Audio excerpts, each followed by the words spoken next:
welcome back to my show. It has been almost a month since I last posted. I've been busy with school and finals are coming up. But nonetheless, in today's episode, I am not going to be doing a writing episode like as usual. I have a special guest with me today, and she's the author of an amazing book. I'm not going to tell you what the name of the book is yet, because I want her to tell you about it herself. Her name is Erin Dowd. So hi, Erin, how are you today? Hi, Anika. So nice to be here. Thanks for having me. It's a pleasure to have you on today. So could you please introduce yourself and your book?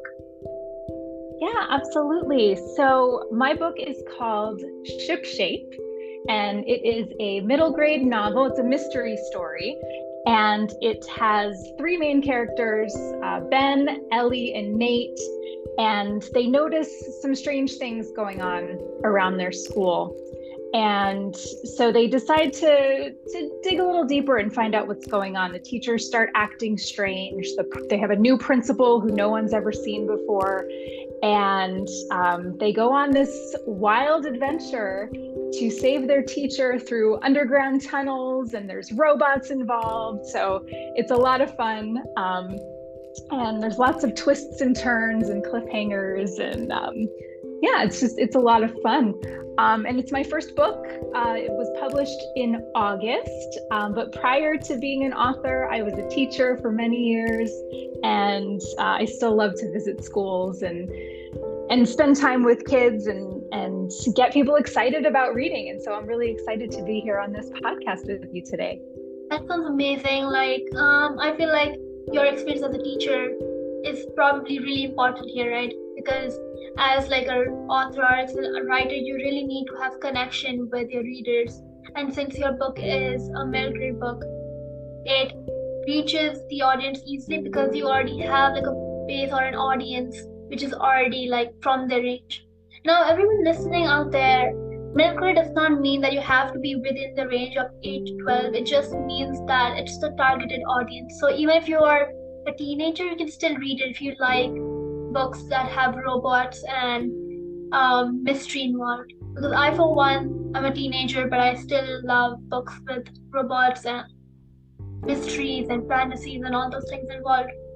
Of course, that also means that if you're younger than 8, you can still read it depending on whether you're allowed to read it, number one. Number two, whether like you're fine with reading things that are above your age, right? Now, the other thing is though, not all middle grade novels are they are for 8 to 12, that's the target audience again, but you can still be as young as 5 and want to read it. Of course, you'll have to have a parent or librarian to check for you whether it's right for you or not. But again, reading has no limits. You can read whatever you want as long as you know it's right for you. Absolutely, that is such a great message. Yeah. My second question for you is, how did you decide that you wanted to become an author? Yeah, I love this question. I think it started really young for me. My dad and my grandfather were really great storytellers. And my dad especially used to make up stories with his own characters, and he used to tell my sisters and I these awesome stories before we'd go to bed. And I still remember some of them. They were so vivid. And reading was always a really important part of my childhood growing up. My mom was a teacher as well, and there were always lots and lots of books in my house. And I think as I got older, I discovered writing poetry first, and I decided I really liked writing poetry because it was short and it was a way to get your feelings out and express yourself and express your voice.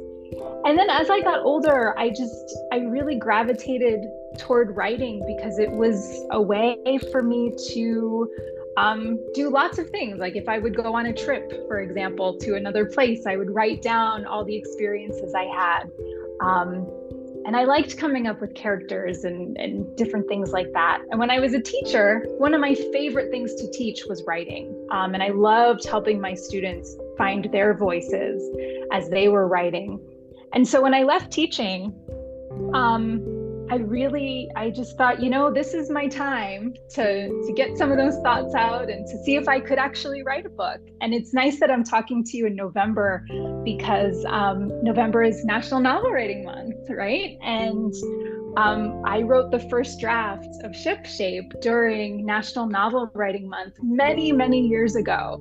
And so I always like to talk about writing during this particular month because it's such an exciting time for writers, both young writers and experienced writers. So that's just kind of how it happened for me. I kind of worked my way into it. It took a long time for me to finally get the book out and get it published, but I think that's part of the fun, is to keep going back to it and keep revising and keep editing. So it was a lot of different things throughout my life that got me to this point, I think.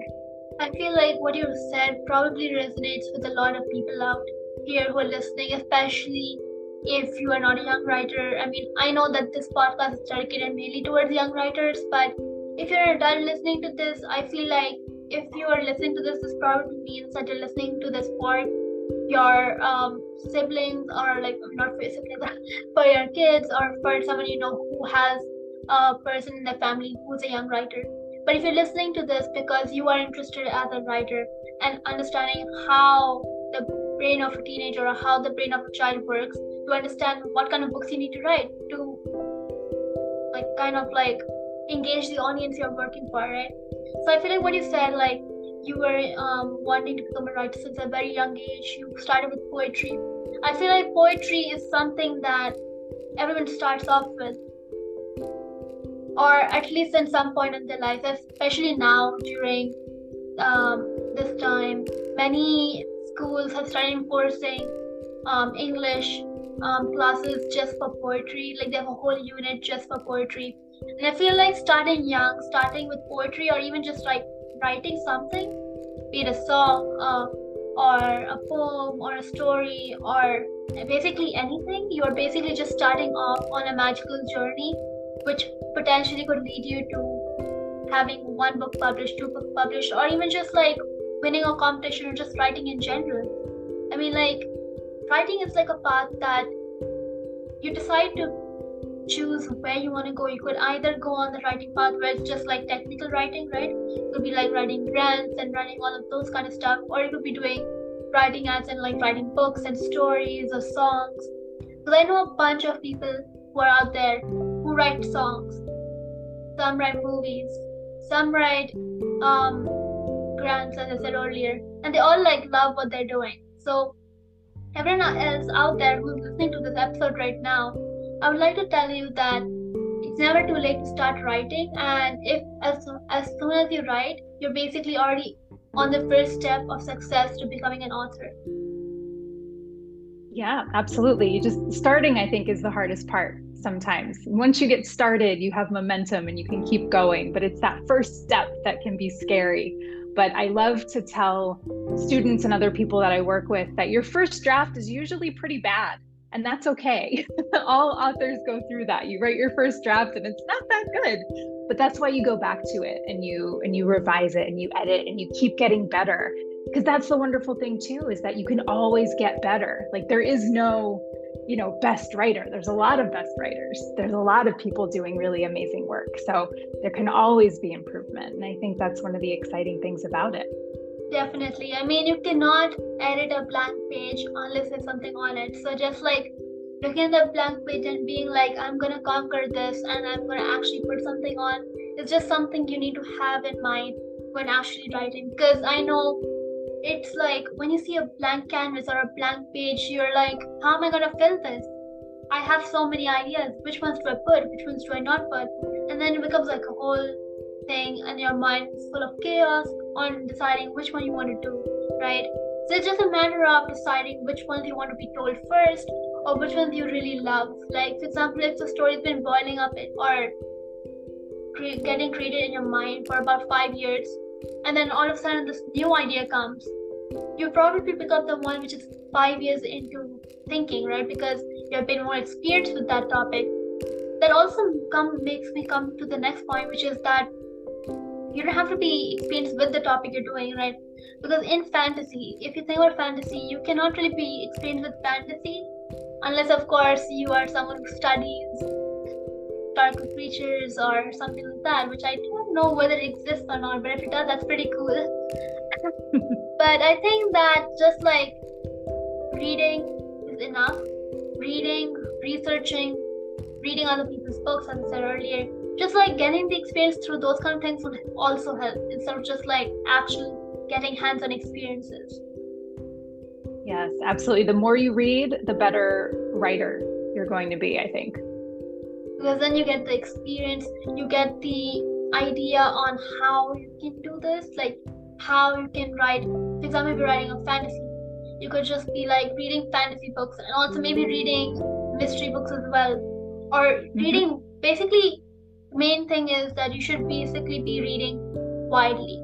If you're writing fantasy, read fantasy, but also read like memoirs, autobiographies, and other things. So that maybe in the future, if you want to add something in your fantasy book which is related, you can kind of make it like a hybrid book with bits of everything.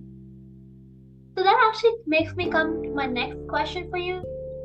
This month is November. You already know that. But as you pointed out earlier, this is the month of NanoWrimo. So what are your thoughts on NanoWrimo? I know you said that you started the first draft of this book during this month. So what are your thoughts on NanoWrimo, and do you recommend young writers do this or not? And what are like the pros and cons according to you? Yeah, absolutely. I'm a huge fan of NaNoWriMo. I'm working on a novel right now as part of it. I don't think I'm going to meet my goal, but I've been working on it every day. I've written every day. And I think that's a big part of it is, a lot of times, we have such busy lives. We have a lot going on, whether it's with school or activities or jobs or, so many things can get in the way of writing. And so that's one of the reasons I love NaNoWrimo so much, is that it gives you kind of the community and the focus to say, okay, I'm going to take this 1 month and I'm going to write every day, even if it's just a few words, even if it's just a sentence, or maybe it's, thousands of words, which is exciting when that happens, and to just stick with it. And I've met lots of really great people over the course of doing the challenges. And I go back every year. I do something, whether it's editing or writing a new project or, whatever it is. I always like to go back and engage. And sometimes I do the little camps that they have in the spring as well. But I think it's great. It's a great opportunity for young writers. One, because the organization provides lots of free resources for either individuals or for teachers to use in their classrooms. There's some fun prizes that you can get at the end if you meet your goal. But more than that, I think it's an encouraging space to get lots of people to write and to share their voice and to just try, right? It doesn't have to get published. It doesn't have to, do anything special or win awards, but it's just the act of writing and knowing that there's a whole community of people all across the world that are doing the same thing. And I think that's what happened with me. When I started writing this book, I didn't intend to publish it. I was really just writing because I had an idea that I wanted to get out. I had just left teaching, so I wanted to process a lot of the thoughts that I had and a lot of the emotions that I had, leaving a job that I had done for 10 years. So I think, it doesn't have to turn into anything, but it's that process that's important. And I think that's why for young writers, it's a great opportunity, because it allows you to go through that process and have something tangible at the end that you can then work with and edit and potentially publish.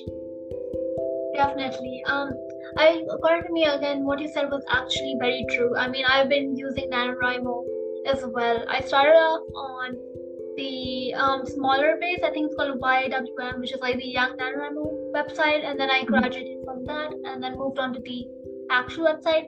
Now, what's really great about this is that you don't have to do this just in November. You can create your own goals as well. Let's say you want to work in November, but do not want to do 50,000. Maybe you want to do something less, something more. You could actually just change your thing. Like instead of going on doing the NanoWrimo challenge, you could be basically doing your own thing. You could just be like going to the website and then clicking on create new goal, and you could just choose how much ever you want to write. You don't have to write 50,000. And if you do decide to go forward with the challenge, you don't also have to meet 50,000. That's just kind of like a milestone, which if you reach, you get incentives and things that you might enjoy as a writer, but it's not required. But I think the prizes really helps young writers because it shows and kind of motivates them into actually doing it, you know? Because like, I know for a fact, like, young writers and just young people get so excited when they see like prizes like during rallies and competitions in school as well. I can see them all riled up, ready to get that pizza party or ice cream party or something, right? So like just having something that allows them to be like, I want to get that is enough to inspire them to actually try it. You know, like if not reach 50,000, it's all right. You're just starting, right? Over the years, you slowly build momentum and like actually get into a routine. Because NanoWrimo is all about setting routine, right? As you said, you wrote every day. So just writing every day or at least finding even just like 5-10 minutes per day is just enough to actually help you do this. Absolutely. I did 10 minutes right before I started talking to you. I was like, I can squeeze it in. I can do my 10 minutes. And it works because, you know, sometimes I'm like, all right, I'll write one sentence. And then before I know it, I'm writing, you know, paragraph after paragraph. So it's really just that starting and getting, like you said, getting into that routine, making it happen. Because NanoWrimo is just like, it's like it's an excuse to write, you know? Like if you love writing, it's perfect for you because it will give you an excuse to write. Like if someone asks you to like do something that you don't want to exactly do, you'll be like, I'm busy doing NanoWrimo. I cannot do this right now. You have like an excuse for not doing something, right? But then again, if you are more on stage where like you are kind of like, I'm not sure whether I like writing or not kind of stage, this is also still perfect for you because you can write and see whether you're liking it or not liking it. And if you do not, well then there are many other opportunities for you, like in writing as well as not in writing, right? So like a bunch of wide things. My next question for you is how does your writing lifestyle look like during like the COVID pandemic as well as out of it? Yeah, good question. Let's see. Well, during the pandemic, I found myself with a lot more time than I usually had. So that's when I finished my book. That's when I finished ShipShape. I went through, I did my final edits. I found beta readers to give me feedback. I sent it out to friends and said, can you read this and let me know what you think? And during that time, I also, you know, started sending out query letters and eventually finding a publisher. So yeah, during COVID, I got myself into gear and made it happen. So that was a good thing for me. Now that I'm back to work and life is busier, it's harder to write. And I'm also doing, you know, promotion for the book and things like that. But, you know, I think what you said earlier is really key, is finding that routine and getting into the habit of, you know, I'm just going to write a little bit every day. It doesn't have to be a lot. I don't have to write a ton. It's just that habit of, I'm going to just try and see what happens. Or if I'm not in the mood to write in particular, I'll do a creativity exercise, for example. Maybe I'll draw something, or I'll do a free writing exercise. I've got a bunch of different things that I like to play around with. Or I'll take a walk and start to think about ideas, because writing happens in your mind too. It doesn't just happen on the page. And so it's important to let your brain kind of work in the background sometimes to get those ideas flowing. So yeah, it's been a challenge with all these things going on in life, but it's been a fun challenge to balance, you know, being a published author now with, you know, writing something new and you know, getting things out there. So it's been good. It's been exciting. For sure. I mean, like once you are a published author, you have even less time to write something because like you have this tight deadline, especially if you're with a publisher, right? Because some people decide to go self-publish, which makes you kind of have, you not say that you have more time per se, but you do not have anyone telling you deadlines. You have like your own choice of how much you want to write, when you want to write, and when you want to get it published. But when you're tied to a publisher, you really have to make sure that you finish it on the deadline, because the chances of your publisher dropping you, that has happened in the past with other authors. So it's like they have expectations for you to uphold, and like sometimes it can get very hard for the author or writer to do this, because then they cannot, like if they're wanting to take a small break or something, they cannot because they're afraid they will be dropped, right? So it's the constant pressure of like maybe eventually getting dropped if they do not write, right? So just that fear, kind of like at times some people would be pressured, but I think some people also be like kind of like working hard to make sure that doesn't happen. So it kind of be two ways. You could think of it as something that you don't want happening and work harder to prevent it, or you could just be like, this is just gonna happen, I'm just gonna like not write and just let it happen kind of thing. So it's more of a matter of how you want to do it, like whether you want to write and make sure that doesn't happen, or just do not write because you're like it's just gonna happen, so let's just let it be like that. Yeah, a lot of personal choices, a lot of decision making, and yeah, it comes down ultimately to the motivation that you have to make it happen.